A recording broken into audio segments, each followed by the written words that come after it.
So now, ladies and gentlemen, coming to the next session and the next panel, I would rather say, of the day on a crucial subject which has not yet been covered. And since the morning, we have been seeing unique sessions, unique presentations on different subjects been covered. And one such panel is now right in front of us. AI and machine learning, the future of cybersecurity. And before I call on the honorable panel members who are going to enlighten us in this crucial subject, few points of discussion I would like to highlight to all of you, which this panel will be touching upon. How are AI and ML supporting sustainable, ethical, and forward-thinking operations? AI in security to achieve much-needed adaptability and resilience. ML and AI technologies in cybercrime prevention and information security management, and many more. So without taking further time, ladies and gentlemen, please help me welcome with a big round of applause our honorable panel members in the order of the sequence. Joining us first, Mr. Rohit Raman, Managing Partner and APAC Head from ETEK. A big round of applause to Rohit. Rohit, welcome to the panel. Please have your seat.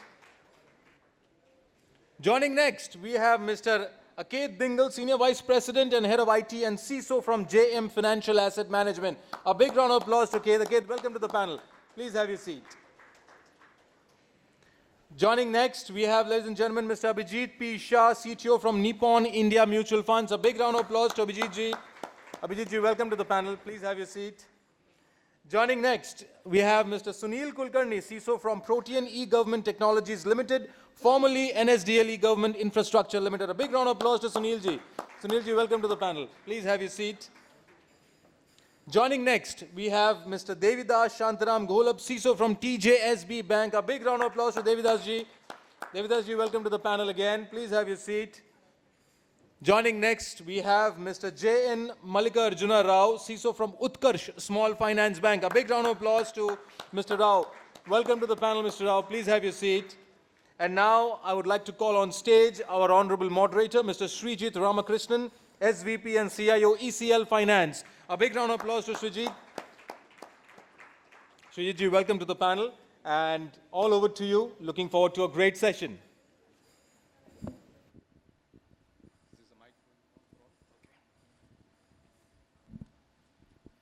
Good afternoon, everyone. I believe the lunch has been good and it's siesta time, I guess. But I don't want to let you all go to sleep. I have a good number of eminent panel members out here, good speakers who understand information security better. Without much ado, let's get into the main topic that we're getting into. I, as a CIO for a financial services organization today, with what's going around in the financial services space, have to continuously be alert.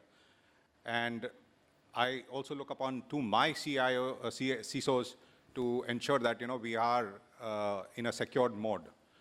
Even after having all those things put in place, all the security aspects, the number of VAPT activities that we carry out, all the security related firewalls and other stuff that we put in place, I am still not sure whether we have all the tools and capabilities today to ensure that we will be secure. We hear about AI and ML coming in now, and the adversaries who are now attacking all of these organizations today, how are we going to be ahead of them, and how is AI and ML going to be helping us on cybersecurity part? So I'll start the roundup session asking the first question to the panel out here. How is AI ML going to be sustainable for ethical and forward thinking within the cybersecurity space? I open it up to anyone to take it up. Yeah, so I will take this. Very well. Yeah. So question is how AI ML will be sustainable, ethical, and forward-taking operations.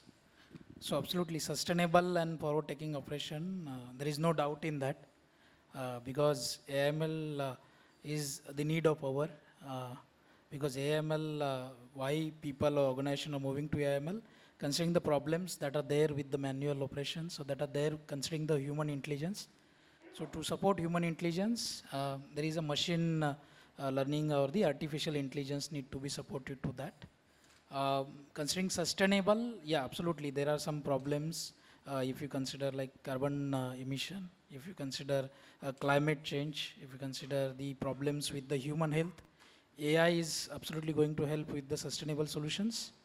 Forward-taking operation, yeah, like what we are doing in the IT or any field considering, AIML is going to help with the forward-taking operation. The main debatable point is the ethical one, whether AIML will be ethical or not. There are instances, or there have been instances in abroad, UK and US, where the giants are being challenged for using AIML, not using AIML ethically. So uses of AIML ethically, or it's called as there is a terminology called as data ethics or AI ethics, Right. is the point of debate. Like to give an example, there have been one organization where they developed some technology for hiring or then managing end-to-end life cycle of human resource. But then it was challenged by some individuals in the court, saying that this particular application is discriminating basis on the race or the basis on the color. So that is how AIML requires huge data, and if there is any wrong or any incorrectly developed algorithm in the artificial intelligence, it will be biased towards some, and it will give benefit to some and give disadvantage to some. The same way earlier used to happen, what used to happen, the non-profit organization were having the ethics, data ethics. If we are sharing our data with the NGOs or non-profit organization, we were expecting that the data will be used only for that purpose. So same way, now AIML products or AIML organization has to ensure that the data or the technology which is used or which is to be built for any purpose, it should be ethical one. So sustainable and forward-taking operation, there is no doubt, everyone I think will agree on that. But the uses, whether AIML will be ethical one or not, is the point. I would like to add a few more. We'll just take one more minute. Sure. So why ethical is the challenge? Because there are many risks. There is no as such governance framework for the AIML uses like there are others. So now it is being coming up. But like if any organization has to opt for, in any country has to develop any platform or any technology which has to work on AI. So there is no framework, pick 1, 2, 3, and you will be complied. There will be no question post go-live of that application. This is not the case. Many organizations are facing backslash after coming up with the AI-based technology. There are doubts, there are questions.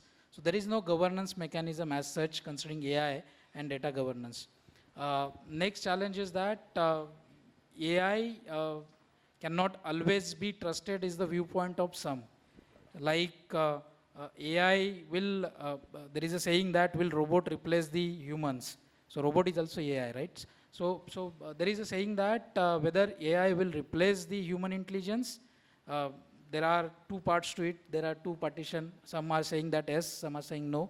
But my saying is that it will supplement the human intelligence. So I agree on two things, that it will be useful in the sustainable and forward-taking operation, but whether it will be ethical or not, there is a lot of work to do. Very well. I'll extend this question further, asking Devi that, with AI in the cybersecurity space, will it help in, we have all kinds of tools today. Will AI and ML help in cybersecurity, the way that we want to secure today? Because the adversaries today are also using AI, ML to enter into any of these enterprises. Yeah, so AI/ML absolutely going to help, now also helping. There are tools and technologies, because if we consider cybersecurity as a field, AI/ML will help in many fields, not only cybersecurity. I will come to the cybersecurity later, but like fields like human health. So in the early stages of any disease, AI can pick some parameter saying that this is the symptoms of this very dangerous disease like cancer or diabetes or any other disease for that matter, and show some symptoms, show some what do we say, parameter highlighting that this may be the signs or this may be the symptoms. Plus like world is facing the climate change, right? So there are many apps that has been developed to track the changes of climates, weather tracking, but that particular app that was developed in the US, it was also challenged. So again, I will not go back to the ethical one. Right. Let's come to the cyber security field. Absolutely, it is going to help. How it will help? Because in cyber security, tool deployment or the control deployment as a problem is solved now. Like I will deploy firewall, I will deploy X to 100 or thousands of controls, thousands of technologies. But what about when it comes to the monitoring it effectively? So like if I have SIEM solution in place, I have firewall, I have web application firewall. So there is a terminology or terms used in the security field called as a false positive and true positive or false negative that way. So to identify false positive, reduce it to the zero level, AI will absolutely going to help. So now the biggest challenge or biggest, what we'll say, the tremendous job in the security field which people has to do, they are from the monitoring and operation background, like SOC analyst or the people who actually sits on the data, who actually analyze the threat symptoms, risk, vulnerabilities from the data points. So there is the challenge. And AI can pick, like if there is an patterns, behaviors, anomalies, basis the behaviors and basis some historical trends or some historical data around the world or in that particular organization, AI absolutely going to help. So AI absolutely will, in cybersecurity field, going to solve many problems. Thank you, Devi. Anybody want to add any more? Okay, moving on to the next one. AI in security achieve much needed adaptability and resilience. Mallika, I would ask you to take up on that. Yeah, good afternoon. Is it okay? Yeah. Good afternoon.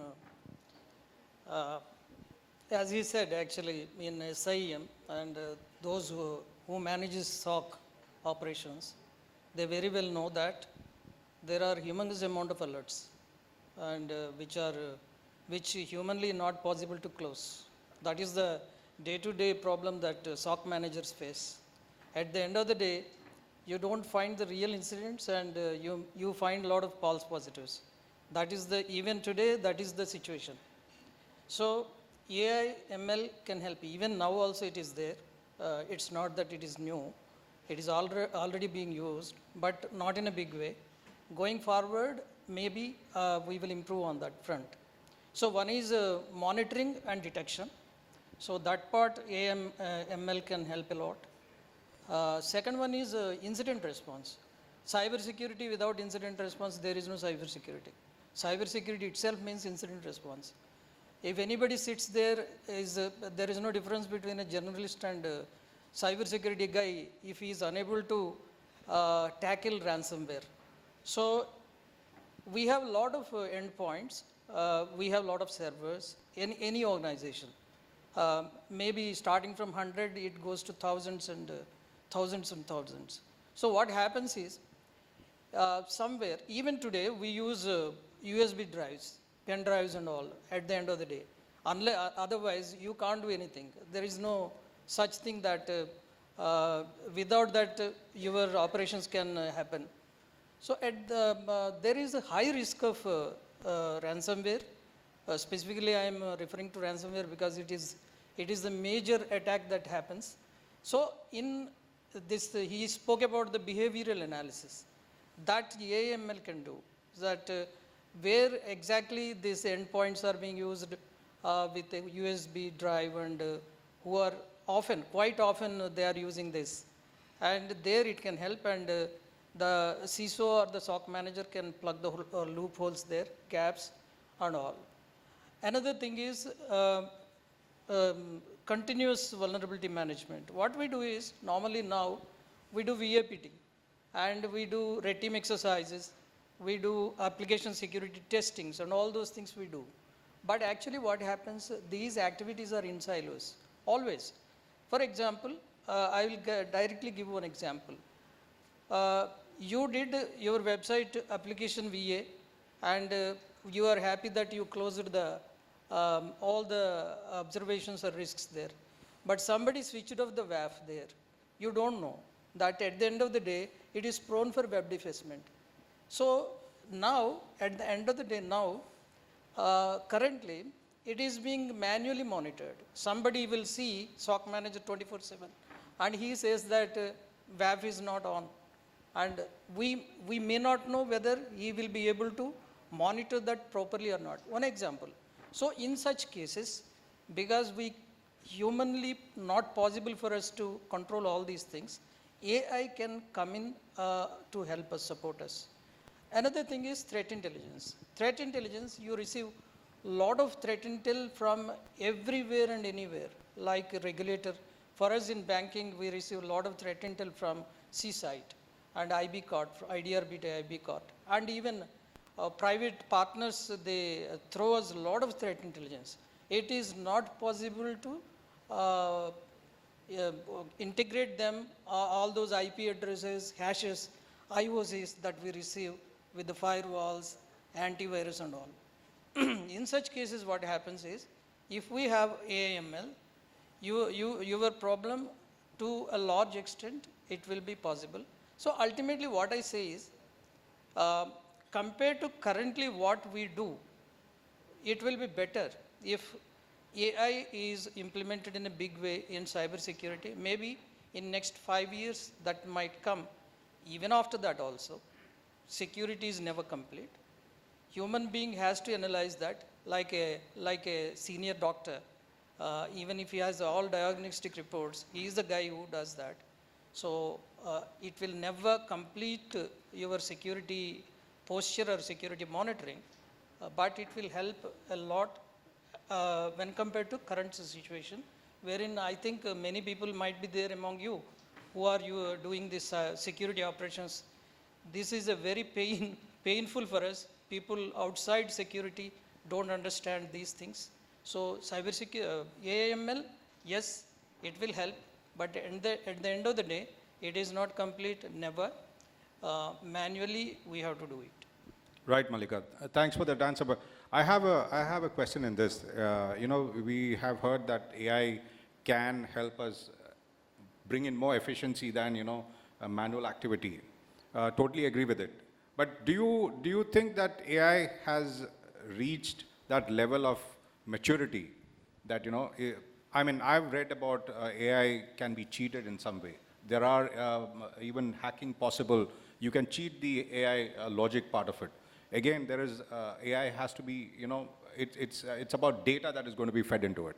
What's your opinion on that? Yeah, we have a concept called adversarial machine learning. That means if some AI is hitting this AI, it should immediately, it has to, not immediately, by learning, because we know that AI learns a lot over a period of time. So those use cases can be inducted into this AI. So this is called adversarial machine learning. It will be useful, but all those drones and all hacking and everything that goes on. Whenever you do something, some adversary would be there, and there will be resolutions for that. So definitely it can be taught, the adversarial. So you say that it has to be it has to be improved further by giving as many data to make it more matured in Definitely. the future. Even now AI ML is there in the security tools like NBAD, even SOAR, SIEM, everywhere it is there. It will learn after some time, it will give a lot of false positives. You have to teach them, we have to teach them. So after some time, it will get into the real deal. Point taken. Moving on to the next part where, we are talking about cybercrime prevention, AI, how can AI facilitate that part and how it can help in security management. I pose this question to Rohit. Thanks, Srijit. And thank you so much, rest of the distinguished speakers.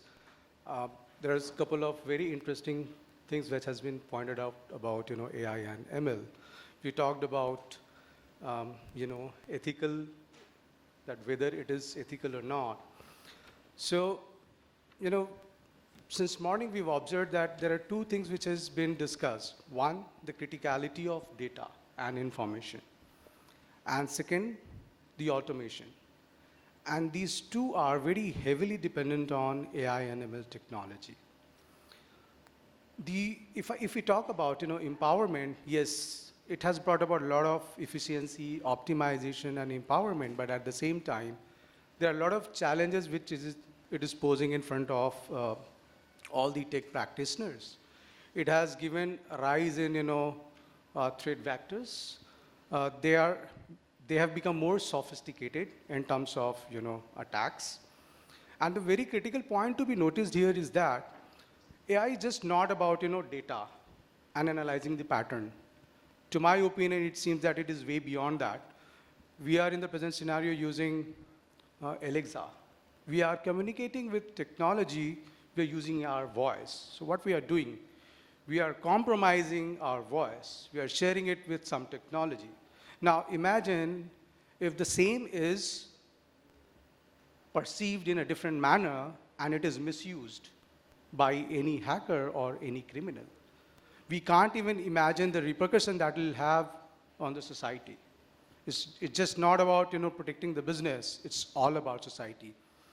Our, say, Prime Minister, our defense leaders, they are talking a lot over using these technology. So the level of crime has drastically improved. But the way technology has to counter these cyber crimes has to be very, very, I would say, predictive and proactive. Now, how to overcome that challenge is that you should have a very, very, a differentiating strategy. A policy enforcement should be such that, you should try to overpower the behavior and the pattern that AI/ML is trying to do. We have come across circumstances where, the AI/ML has actually surpassed the human behavior. They are going to control our human behavior. We are so much dependent on AI and ML. So to counter that, how do we, enforce the information security? So using the automation, using a tool which gives you a complete comprehensiveness, where all your data and patterns are able to communicate with each other. We heard about, talking about Security Operations Center. We heard about how CM and SOAR are to be used. But the idea is that no tool is having limited capability. But then how you implement it in your organization is very important, right? So how you automate, if there is a data which you see that is coming right at the beginning of your perimeter, then is it perceived in the manner that it should be? How well is your SIEM, SOAR, or NBAD capable? Is it having any consolidation of various tools in a single, I would say, software? Is it able to analyze this? This is one of the areas which one should always talk about. And that's where we are recommending all our customers across the globe that go for a platform-based approach where each facets of such pattern are analyzed and they are able to talk to each other, they are able to communicate with each other so that you become more predictive, you become more proactive. We talked about information security. This is so critical in the present scenario, right? So at one time, if there is a threat, it is giving high rise to criminal activity, but at the same time, if we have to overpower it, we should try to intervene various facets or the strengths that it is giving to us. So, interwinging all the tools in a single platform so that they see each other, they understand each other is very important. That's how I like to, initiate the conversation for enforcing the information security. Right. I have further to that, Rohit, I just also want to understand whether, the cybercrime part of it, whether our police or the law, even the government for that matter, has got into that area where they should very seriously look at it. I mean, for AIMS being hacked out, what is that, the government has taken a step or what should that, they should get into to prevent such cyber crimes? That's a very good question. I think government is definitely coming out with a lot of policies, right? Enforcing the latest act, which is not yet, this is just in front of the constitution, and the parliament has yet to give their assent. But, the threats like what has happened in AIMS requires us and technology to think beyond artificial intelligence and machine learning. Because, if you're simply analyzing the pattern, that might not be sufficient in the times to come. So to overcome that, you should again use technology which is more deterministic in nature, which is not probabilistic in nature. You should protect your organization both from known and unknown attacks, right? Because, those attacks, the response time from the traditionally used tool is, say, 20 minutes and 30 minutes. The best of the breeds of the tool you use, the response time is too high. So they are more or less very reactive in nature. But to become proactive, it is very important that your tool should work in the positive manner. What is right should be allowed. Don't think negative. And then, so when I'm saying deterministic, what I mean by saying that, you're not dependent on the patterns. You're not dependent on the signatures. Today the threat emerges, you should be, proactive enough to not only detect it, but react in milliseconds and protect your critical infrastructure. And I think that should have been the approach of AIMS to protect themselves. But we know that there are a lot of complexities in the government, and they are a little slow in the policy making. There are a lot of ifs and buts. There are a lot of lobbying. And that's what is the biggest challenge in this country. But I'm very hopeful that in the next 2 months, the law becomes the act, and there are mandates for all the people, all the organizations to adopt such solutions so that, the society is well protected. Well put, Rohit. The next aspect that we're going to be discussing is, typically the incident that happens within an organization is based on human behavior. My question to Sunil, how is AI going to, help us understand human behavior to improve on the predictability of mistakes that humans make? And how do you, help the organization to ensure that, that organization doesn't get compromised by insiders? Yeah, thanks. So to start with, I will set up the context. So what my fellow members talk about multiple areas, multiple things from an AI/ML point of view, what we should cover. From my point of view, the most important what we need to start with is to have a AI policy. What generally as a company we have a cybersecurity policy, we have an information security policy, but is AI covered as part of your the sub policy? No. More or less 80-90%. If I put up the question in the poll, it is 80-90% don't have those relevant terminologies or relevant aspects covered as part of the policy. So that is most important that you have covered this as part of your policy. Second thing is, once we have covered all this as part of your policy, the next thing is the risk assessment, where you need to identify what are the risks. So the human behavior, which the question is all about. So to identify the human weakness or the weakest link, because generally that's what is considered human as a weakest link from a cybersecurity point of view. This particular risk, how this risk is going to, and what are those relevant vulnerabilities or exposures this particular human element have. So that is where you need to identify as part of your risk assessment. Once you are able to do that, that is where you can bring in your AI and ML, machine learning and deep learning. So deep learning is very important because that is where you will be able to get those relevant kind of data points or those relevant relevant intelligence, which can again based on machine learning or using AI, you can then try to build some algorithm and try to get some correlation or kind of a remediation done. So that is one thing.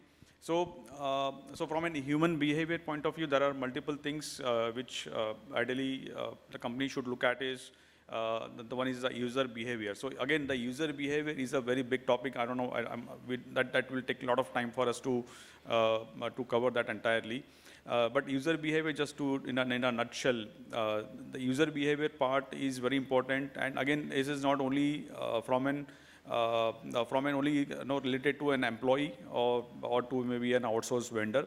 It is up to the entire segment which is connecting to your system or your organization or your enterprise. Could be a supply chain, could be a vendor who is connecting remotely to your system, could be a customer who is coming to your application, a business application and is doing transactions. So, and maybe an hacker or attacker, because again, these are all touch points which comes to your systems, to your enterprise.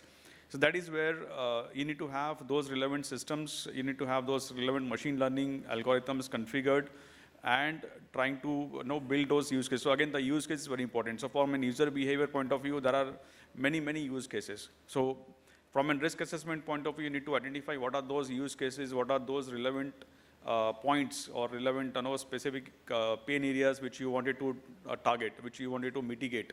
So that is where you need to that is where this all inputs will come as an objective to have a kind of an AI in place, and this will also be able to help you in kind of responding to, or maybe in case of a breach, we will be able to get those relevant details in time.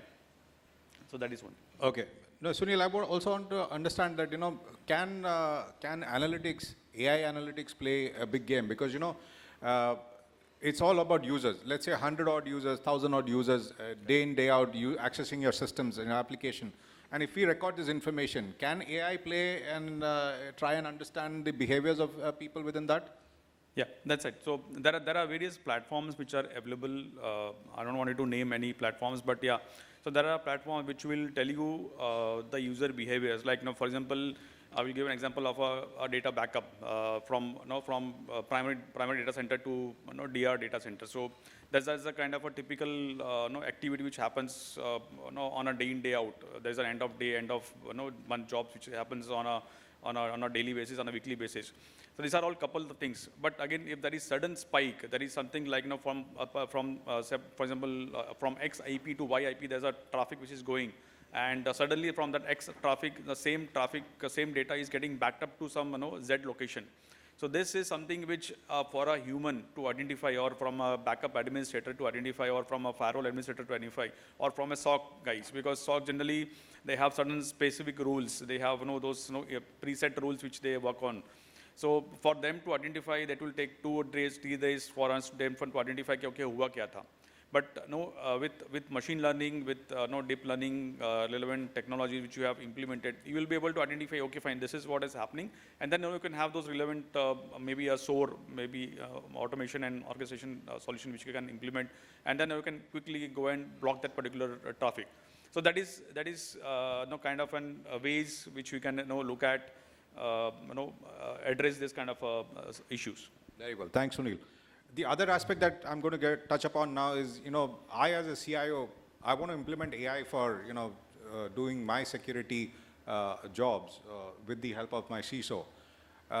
What are the practical challenges that, so one would face in developing or implementing this? I pose this question to Abhijit. Thanks. So I think enough has been heard so far with regards to what can be done. Now it comes to how it can be actually done. And I think there's a long way for all of us to kind of really look at the way things are evolving and how this disruption can be actually taken to implementation. I think first and the foremost is any AI model, the fundamental for that is the data. The training data set that is required. How much of the training data set that we have currently is really good enough for a model to get trained on? I am just want to quote a quick example. I mean, there was a incident that happened a couple of years back with a bank. You might relate to it. I might not want to name the bank, but there was a phishing attack that happened. Someone inside the bank, they clicked on that mail, they clicked on the link, the worm got inside, and it was able to traverse its way up to the ATM server, the switch of the ATM server of that bank. And it was able to sit there.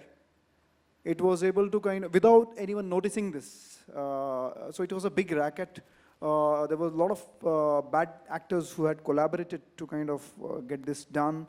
But apparently the worm was able to get to the switch of the ATM, and any request coming to the ATM was accepted without any verification. So that was the job of that worm, what it needs to do.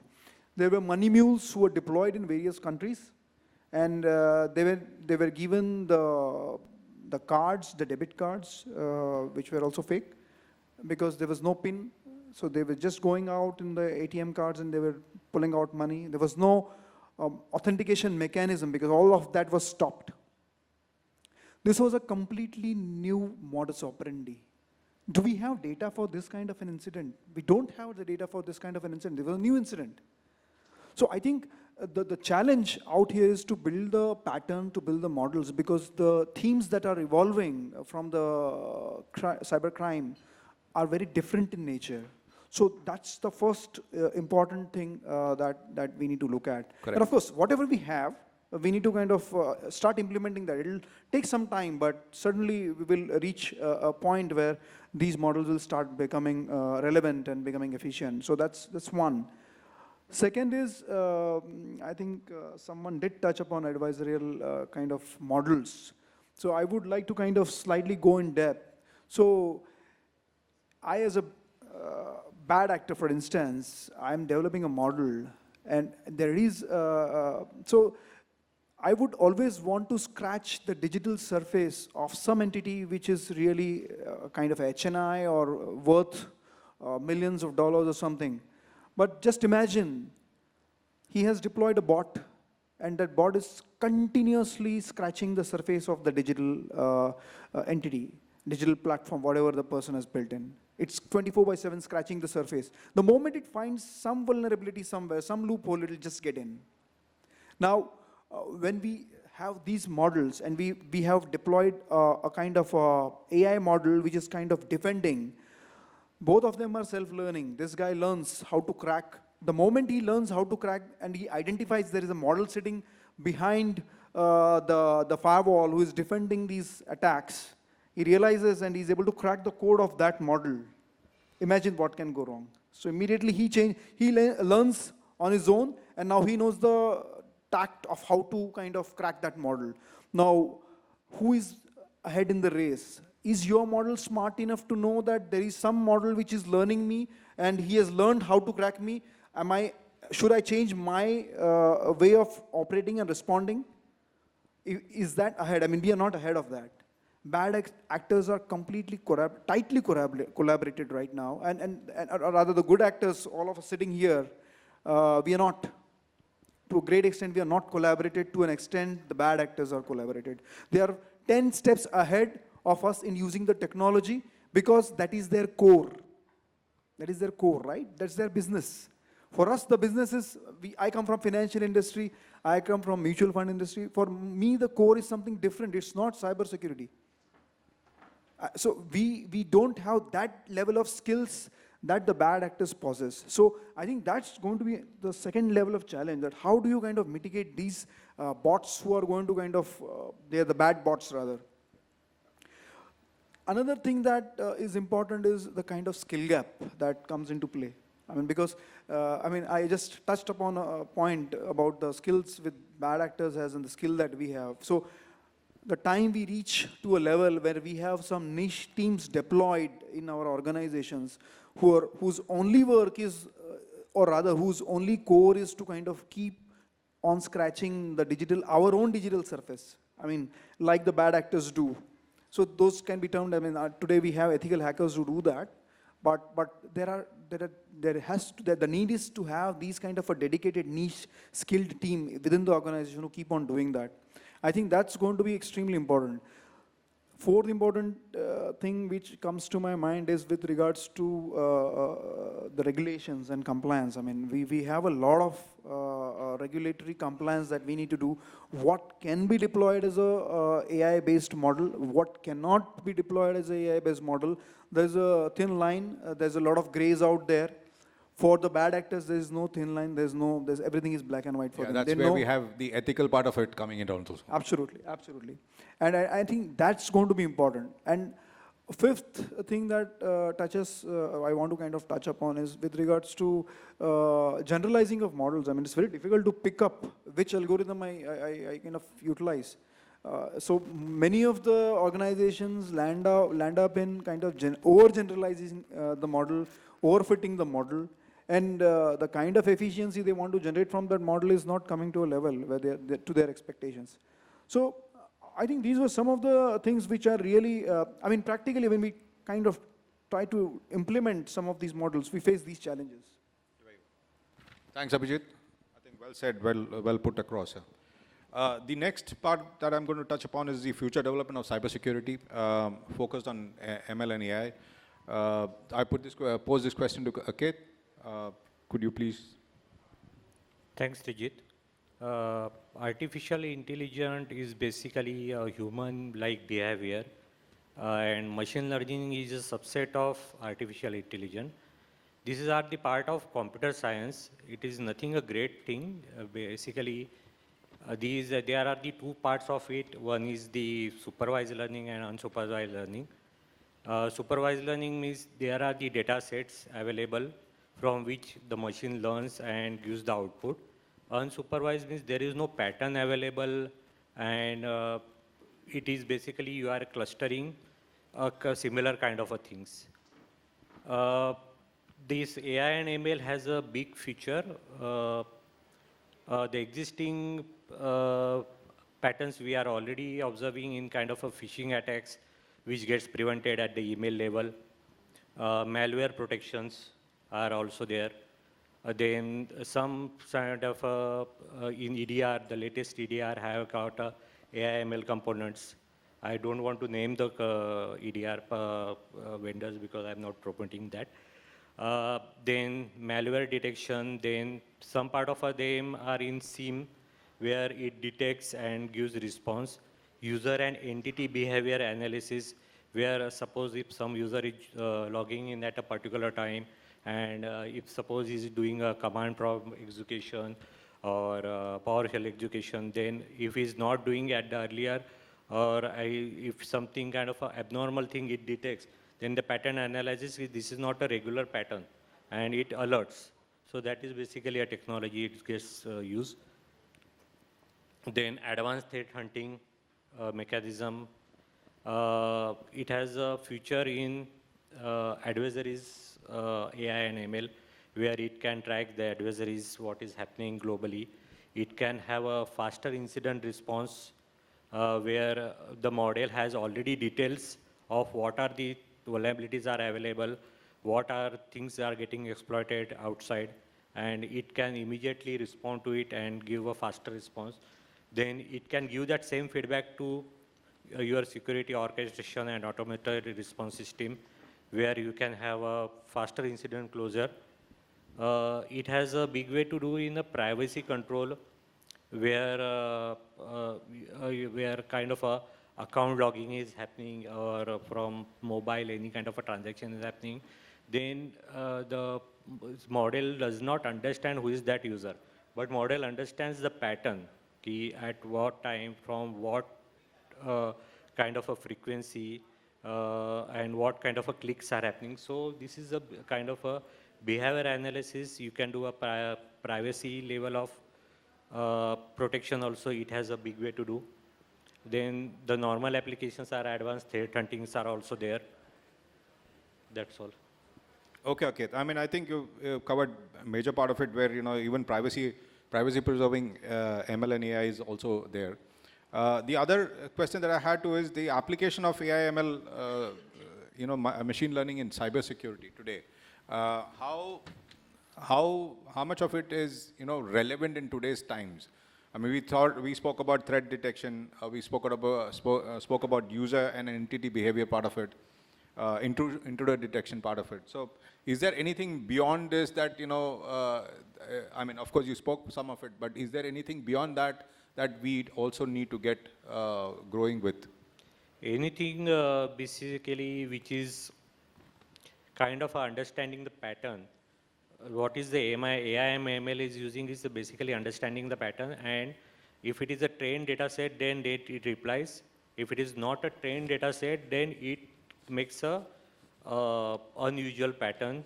This is not a regular pattern it is happening, and it kind of makes a cluster of that pattern. So in existing system, we are already using at a phishing level, at a malware protection, and these are the big way to do. If I may add, Sure. so I Please think, go ahead. I think certainly very important points you mentioned with regards to the pattern identification, anomaly identification. I think another dimension to it is also identity access with AI. I think that's also picking up big time. I mean, with regards to the facial recognition, the express, your retina scans, then your voice pattern recognition. But I think on the adversarial model side, I mean, you have some scams which have already happened where a kind of bot is able to mimic the voice of an individual and then make a call in his family and then able to get something done. So, I mean, the way you're able to hack the voice, the face, the retina, I think, so I think both the sides are getting Quite stronger. dangerous. But yeah, I just wanted to make that point here. Sure, May I sure, add to sure. it? Go ahead, Devi. So there is one recent development happening in the banking industry is video KYC. So over there, like the use of AI is to detect the liveliness or the correctness of the facial, Correct. what we say, recognition of the person who is sitting at some remote place and applying for some services to the bank. So it is very easy, like we see, it is shown easily in the movies, but in real life also, we are not that deeper, or we are not seen that part of the cybercrime where actually faces of the people are also used to do the cybercrime. So AI will also absolutely help us to verify that. How it will also help considering the Indian scenario is that like people normally obtain their identities at the age when they are looking very good and all, right? On Aadhaar card will look very good or we look like a different, but after like 5 or 10 years, our facial structure get changed, right? So AI will absolutely help there before providing any such services, because considering the customer demand, regulator will come up with the new ideas. So video KYC is one of that, where before that providing such services, bank need to ensure that the person sitting at the other end is the actual one who is having those documents, whether the documents are not forged one, person's identity is not forged one, or is not misplaced or mistaken by someone else. So that is, I think, one of the use case in terms of applying the AI ML to the cybersecurity along with the business as a use case tool. Thanks, Devi. I'll put the final question to the panel members. Why is AI ML techniques, I mean, do we think that will deliver superior protection from today's sophisticated threats? Yeah, go ahead, Sunil. Yeah. So it's a very tricky question. Why it is like if I have to kind of interpret that particular question. So earlier it was all analogs. If you talk about implementation, if you talk about the usage of a solution, if you talk about kind of an investigation or whatever the areas into cybersecurity or maybe from a business BAU activities, all these are earlier were manual, and AI and ML, which have after coming in AI ML, now the things have changed in every area. So if I talk about a Google, So even Google also do an analytics, they also have an AI and ML to identify types of users, type of activities they do. Even WhatsApp, they have kind of they use AI ML to identify the type of behavior of the user. The Netflix, we have Flipkart, we have a lot of business applications, they use AI ML. So the idea behind is to, first is to attract the user needs. The second thing is the user interface is something, the experience is something which is more important. And from a cybersecurity point of view, incident response or incident, kind of an threat remediation, or maybe for a particular attack, how quickly are able to remediate. That is something is very important now. Though we have many tools, a lot of sophisticated tools are available still. The dwell time to identify, to detect, to analyze a particular kind of an incident, it takes a lot of time. So that is where AI and ML can bring in those kind of an intel and be able to mitigate the incident response or incident remediation faster. Right. Anybody else want to add on? Just one quick thing. I think we said this is as on date, I mean, is it a good to have thing? I mean, I am having my perimeter security, I'm having so many things, and having AI to kind of defend my posture is a good to, but it's not so far when this becomes must have. I mean, this is going to be the thing for all of us, because we will not be able to sustain the kind of sophisticated attacks that are happening. True. I think very well put by all the members here. Just to add value to what all of you have spoken about, that such tools are already out in the market, which are now overcoming these challenges. So mean time to detect, which is very, very significant in the present scenario of AI ML technology. It is that how we use this technology, right? So we spoke about, again, same, so on and all. But the idea is that, are we doing parsing right at the perimeter level where the attacks are coming?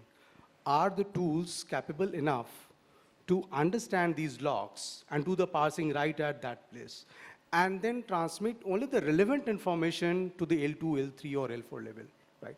And this is happening. That's what, so it's like a sales speech, but yes, we have deployed these solutions to our customers, to one of the largest government sector, wherein the reason for success was that the tool itself has the capability to understand the log right at the point where it is hitting. Now it is doing parsing, it is understanding the log, and this is correlating this information to the deep web and dark web. So this is a completely asset-based approach that one has to take, wherein you are using the deep AI technology to understand the things, what is happening beyond your firewall, and see what outside world is talking about your asset. But this would be successful if and only if the AI tool and engine that you're using understands your asset, understands your infrastructure, and it is also able to understand and perceive that what is happening in the deep web and dark web. And hence they communicate with each other, and that's how they are reducing the time to detect, the time to respond, and they are predicting this information in a manner that it is not even allowed to enter your perimeter. So the time has gone when you are having the reactive approach. You should be more predictive and proactive. And I think the tools are out in the market, and it's very well successful in the Indian market. Thanks, Rohit. Now, to the panel again, I mean, while we think about having the best of AI ML protection to the current setups or tools that we have, how is the cost going to take care of? How is the organization going to think about the cost? I mean, is it cost effective today? Is it expensive? I mean, Rohit is going to answer that, and then I can pass it on to you, Devi. So maybe a good answer. So absolutely, because, imagine in the past scenario when there were a lot of human intervention in any management of the technology. And the moment there are a lot of human intervention, your cost will actually go up, right? But as soon as you are dependent on technology, my workforce cost is drastically reduced. the time which my L2 and L3 has to invest in understanding the log is almost 90% of that work is already done by the tool. So that is one thing, that why your cost goes down. Second reason for your cost reduction is that, say for example, information security. There are various tools available in the market, but they work in silos. Now, if we want to protect the data, it's just not about, deploying a DLP solution. But your solution should also be able to understand the content of the data, not just the keywords.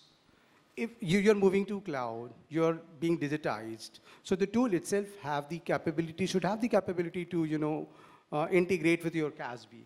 So the moment you go towards a platform-based approach where you have CASB integration, you have DLP, your tool itself has the inherent capability to classify the data. It has got embedded CyberSOC so that it can understand that this is a malware or a ransomware sitting inside. It's not an actor of your organization. It's a threat.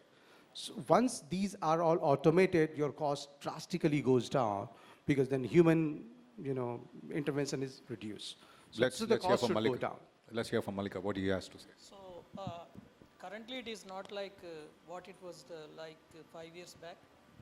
Budgets are available now in a big way, and boards and all management, they realized that how important it is for cybersecurity. The cloud adoption has brought about a lot of risks also.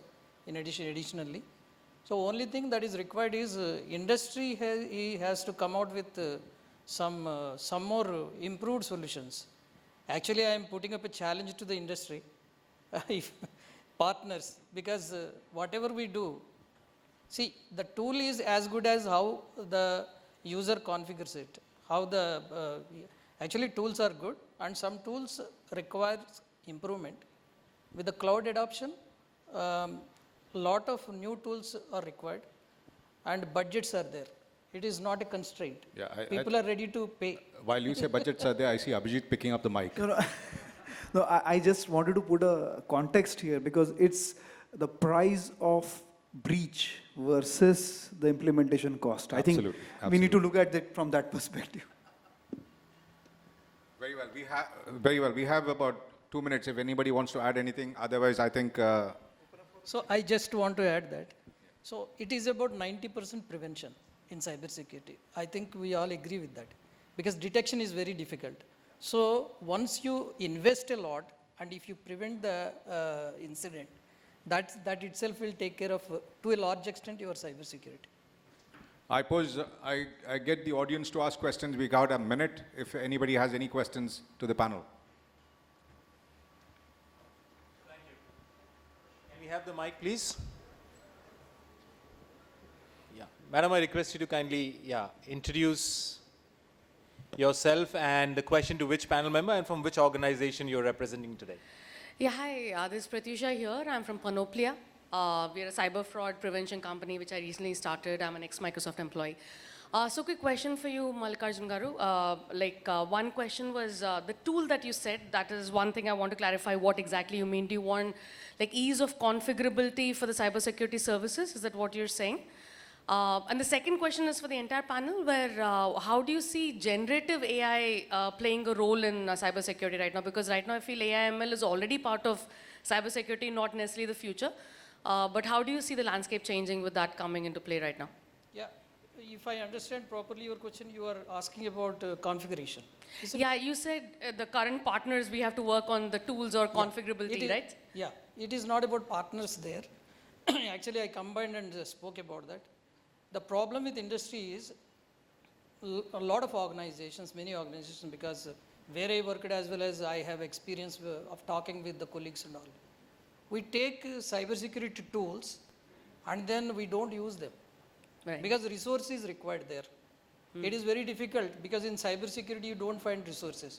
In the industry as well as the company also cannot allot that. So what happens is somebody has to manage 2 to 3 tools. So ultimately what the result is, for example, NBAD, NAC, DLP, whatever you say, anti-APT, everything, configuration would not be there. Even many cases WAF is also not configured. It will be default only. So if I can add, it's more of skill gap that you're talking about. Not only skill gap, yeah, that is also there, one point. Second one is putting a resource there. That is also one thing. And humongous amount of tools also. Because your regulator says that you take this tool and that tool, you take every tool, and then you say that, sir, I have taken these tools, now I complied. Now, to answer that question, you have the resources as generative AI coming in picture. Yeah, it will help. Generative AI would take over that part of the role also, I believe. Not fully, but to some extent it will take, maybe 40 to 50%. But ultimately, we have to manage. I think generative AI is on the other side as well. So I can generate content, I can generate voice, people can generate videos, they can generate images, and there has been cyber crimes by generating or simulating voices of other. I already mentioned about that. Do we have anything to counter that? Do we have any tool which can identify, okay, this is generated, this is real? We don't. At this point in time, it is still in the experimentation stage, but we really don't have that kind of defense mechanism to identify which is real and which is generated. So I think we have that as an open risk unless and until we really get to a level where we have something or some mechanism, some system which identifies between the two. Like, where do you see generative AI being used in, your use cases here? Any one example? Typically, this gets in creation of creatives for marketing of any collaterals. You want to kind of create your collaterals. I think that is one of the important use cases. That's, I think, I feel the easiest. But from a security standpoint, right? Like, would you see like creating user policies or something which requires a lot of manual effort? Do you see generative AI like, where I can say something, it can automatically just deploy those access policies, for example? Yeah. I think that can be one. 100%. 100%. I would agree. I mean, this is something that would be the future, where security would be managed totally by such a technology. Right, and the skill gap can be potentially addressed at that point. 100%. And moreover, it is evolving. When you take the example of ChatGPT, when you ask a question to ChatGPT, you have to change the answer also. I think, again, we are editing that answer. It is not fully giving any foolproof answers sometimes, quite often. Yeah, it depends on the question you ask it. Yeah, if you ask a question to ChatGPT to draft a letter on your behalf, again you are taking that and you are doing a lot of editing. Because we Indians are fond of English. We change all the drafts and all. So it's like that. It is evolving. And a lot of hype is also being created. Thank you, panel members, and thank you so much, madam, for the question. Any question from the floor? We can take one in the interest of the time. Can we have the mic to the gentleman? Hi, good afternoon, sir. I'm Revan Kapoor from Anzen Technologies. My question is for Mr. Rao. Sir, towards the end, you mentioned that invest a lot in security. My question for you is, at what point does a lot become too much? What I'm trying to say is we've already established in the previous panel discussion that no amount of security means we are 100% secure. So what I'm trying to ask you is that from a monetary point of view, how should companies evaluate that how much of an investment is validated by the verification it provides? See,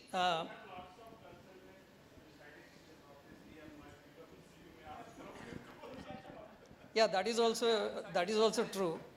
But coming from banking, we are highly regulated, and whatever we do with the guidance of regulator in India, so basically we have to comply with that, first of all, and it suffices 90% of the compliance. I am not talking about security.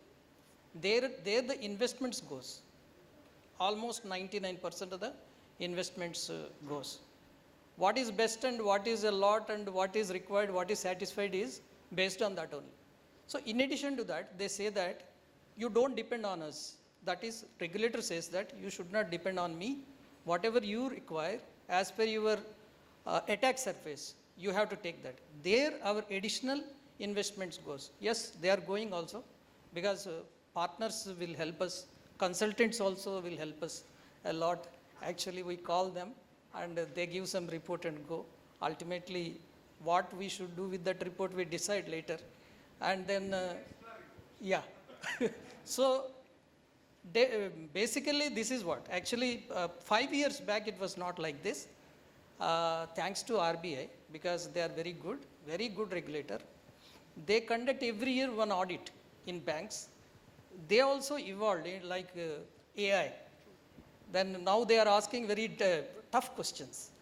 So I think in India, banking per se is okay because we are surviving on the front of cyber security, daily doing some ad hoc basis, doing some running after the attackers.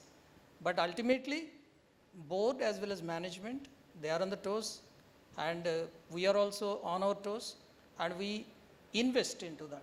They say every time in the meetings that don't worry about budget. That's why I'm telling you the same thing here.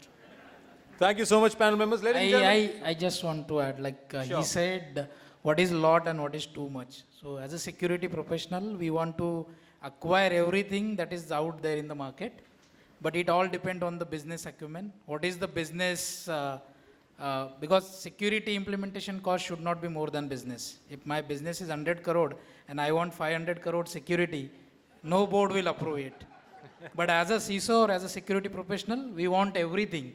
We don't want any organization to be left as unsecure. So I think lot and too much, it depends on what kind of a business and business, we can say, model or appetite. Yep. Thank you so much. And ladies and gentlemen, big round of applause for this wonderful panel Thank you. on AI and machine learning. I would request the panel members to kindly be on stage. And now I would like to call on stage Mr. Sandeep Khanna, Vice President Sales from ESDS, to kindly do the honors. Thank you so much, Sandeep, for doing the honors. We'll start with Mr. Rohit Raman, Managing Partner and APAC Head from ETEK. A big round of applause to Rohit for his wonderful contribution in the panel session. Moving next to Mr. Aket Dingal, Senior Vice President and Head of IT and CISO from JM Financial Asset Management. A big round of applause to Mr. Dingal for his wonderful contribution in the panel.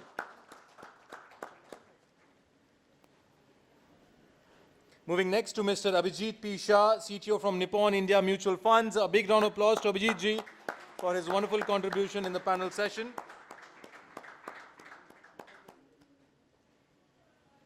Mr. Sunil Kulkarni, ladies and gentlemen, CISO Protean eGovernment Technologies Limited. A big round of applause to Sunil ji for his wonderful contribution in the panel.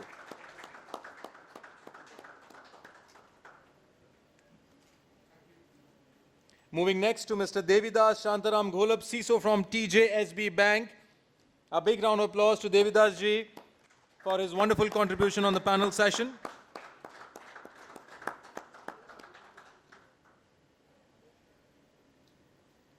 Moving next, ladies and gentlemen, to Mr. J.N. Mallikarjuna Rao, CISO from Utkarsh Small Finance Bank. A big round of applause to Mr. Rao for his wonderful contribution in the panel.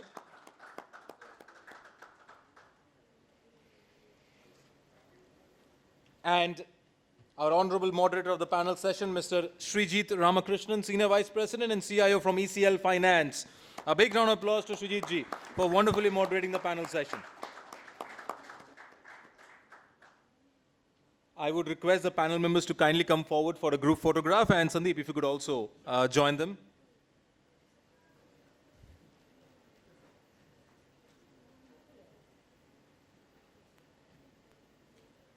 A big round of applause, ladies and gentlemen. Once again, that was AI and machine learning, the future of cybersecurity, with 7 experts